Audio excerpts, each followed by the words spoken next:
Hi, I'm Sophie Coleman. And I'm Trey King. Thank you for tuning in to Miami Television News. We've got a great lineup of stories for you this week. Earlier this month marked National Coming Out Day. MTN reporter Jenna Landgraf has the story. Jenna? Hi, I'm Jenna Landgraf with MTN. Today we are going to be talking about National Coming Out Day and Spectrum's Out Week. Let's head into the Women's Center to find out more. National Coming Out Day is October 11th every year. So we've been doing this the whole time I've been in college. We have a big rainbow door, like a closet door, that you can go take pictures with. It's very cute. Overall, it's a real demonstration of joy for the LGBTQ+ students on this campus, whether or not they are out. And so one of my favorite ways that we sort of celebrate National Coming Out Day is we have flags, like rainbow flags, that Miami University and Oxford community members will sign or write like supportive messages on, whether they are part of the community or just allies. And then we line the sidewalks from Upham Arch all the way to Uptown. There are many services provided at Miami University for the LGBTQ+ community. We have HIV testing here in the center a couple of times a month, and it's free. You can come and get tested. It's perfectly confidential. You get your results in like 10 minutes. The last thing that I think LGBTQ+ services does is creates community. So that's one of the things I really love about this space in particular. The Women's and LGBTQ+ Center is a place where students can really feel safe and be ourselves, be with people who we know will understand us, make friends, be with the professional staff who they know are only here to serve them and to serve us. To further celebrate National Coming Out Day, the campus organization, Spectrum, celebrated Out Week with events each night. So Out Week is our biggest week of programming for fall semester. In spring semester, we have a very similar week of programming called Awareness Week. We'll be here in the Women's and LGBTQ+ Center doing an event we call Queering Your School Pictures. Today we have Coming Out Stories. That is a very personal event. We have it at the Interfaith Center in the evening, and it's really a community time where we sit down in a circle and we talk. I think Alterna Prom is probably my favorite event of the week. It happens every year, and it's always like Halloween kind of dance. It's spooky and it's fun. And the last thing that we're doing this week is we're going to the Rocky Horror Picture Show in Cincinnati. There are several student organizations and ways you can get involved on Miami's campus. I definitely recommend coming to Spectrum. We meet on Wednesdays at 7 p.m. in Upham 127. There's also another student organization called Tint. Tint does a lot of partnering with other student orgs so that it's very social, so you go out and you meet other people. Wings Ami believes that it's important for the LGBTQ+ communities to have a voice on college campuses. Celebrating National Coming Out Day is a great way to start the conversation.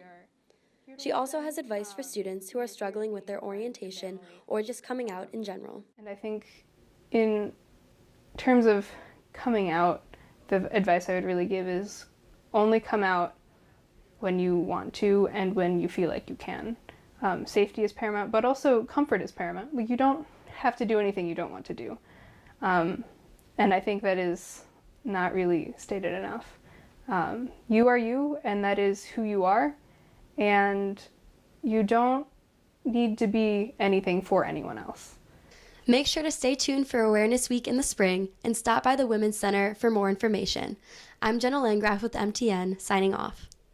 In other news, Miami is on track with sustainability goals. With the new director in sustainability, Miami's carbon dioxide emissions have reduced 33%. The national popularity surrounding rentable e-scooters has Oxford community members and Miami students eager to try this exhilarating form of transportation. The Bird and Lime scooters have been fully implemented on Oxford's campus. MTN reporter Mackenzie Rosero has more information. This fall, a new form of transportation has come to Oxford: electric scooters.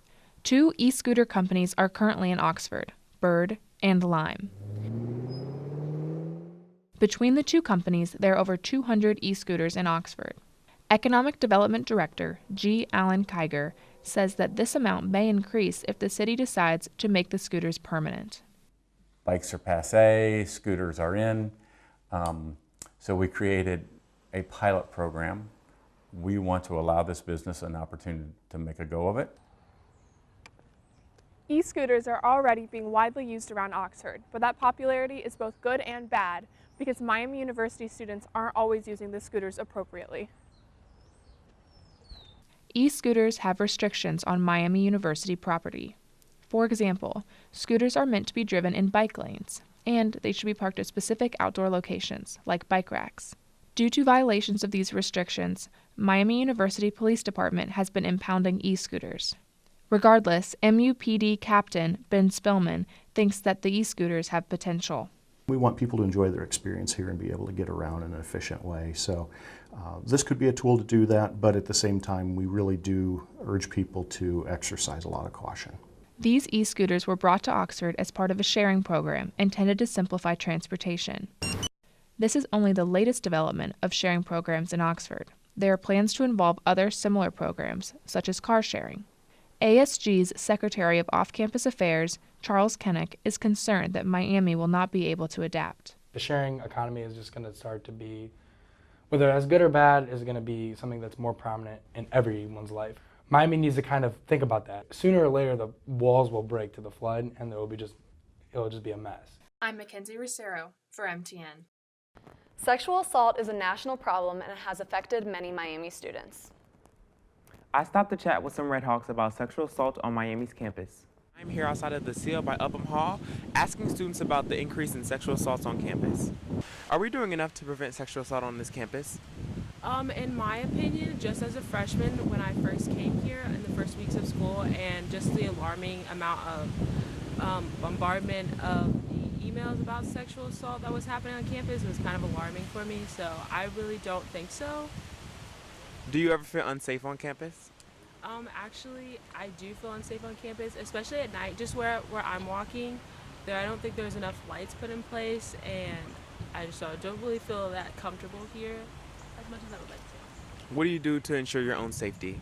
As for myself, I carry a whistle on me. Do you think we're doing enough to prevent sexual assault on this campus? No. I think there's still sexual assault happening, so we're not doing enough.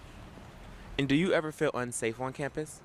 Yeah, all the time. I've been a victim of like an anonymous sexual assault prank on campus, and I don't go anywhere alone because it's scary to be on this campus. And what other steps are you taking to ensure your own safety?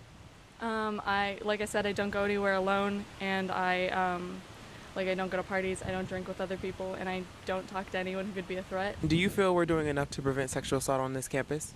No, not always, because I feel like there's never really information about like convictions or about like people actually being like held responsible. We're just kind of given warnings. Do you ever feel unsafe on campus?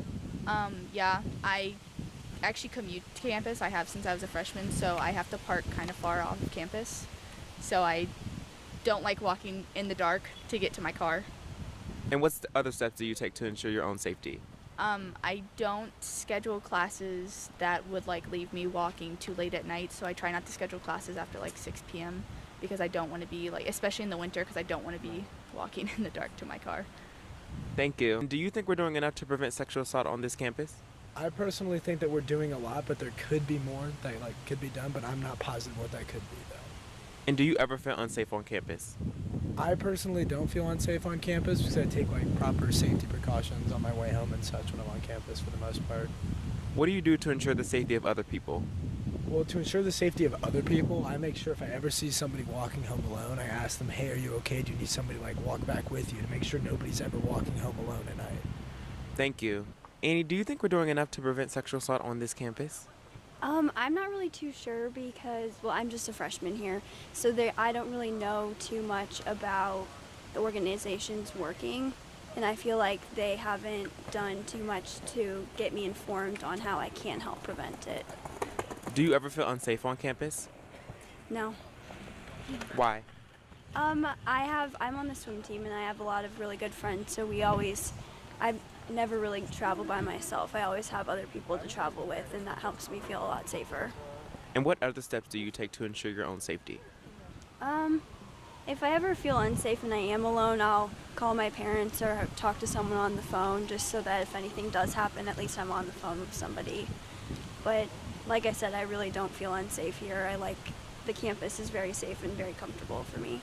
Hey Sophie, do you get spooked during Halloween time? No, I love Halloween. It's my favorite holiday. This week, Miami is hosting multiple Halloween events across campus. Check out Miami's homepage for specific details. Oxford will have a new aquatic center in spring 2019. It will be a $4.3 million project and is replacing the Oxford City Pool. The new center's location in the Oxford Community Park prompts concerns about transportation because it will be a much further walk for children. Regardless, the new aquatic center is expected to double attendance rates. In the sports world, the Miami women's volleyball team has won 7 games in a row with their 7th win against Toledo. Here in the studio this Friday, MTN's Margot Austin will be interviewing 3 Miami graduates recognized as some of Miami's 18 of the last 9. Be sure to check it out at the end of the week. That's all we have for you today. Thank you for tuning in to Miami Television News. I'm Sophie Coleman. And I'm Trey King. Make sure to subscribe to our YouTube page and follow us on social media at Miami MTN.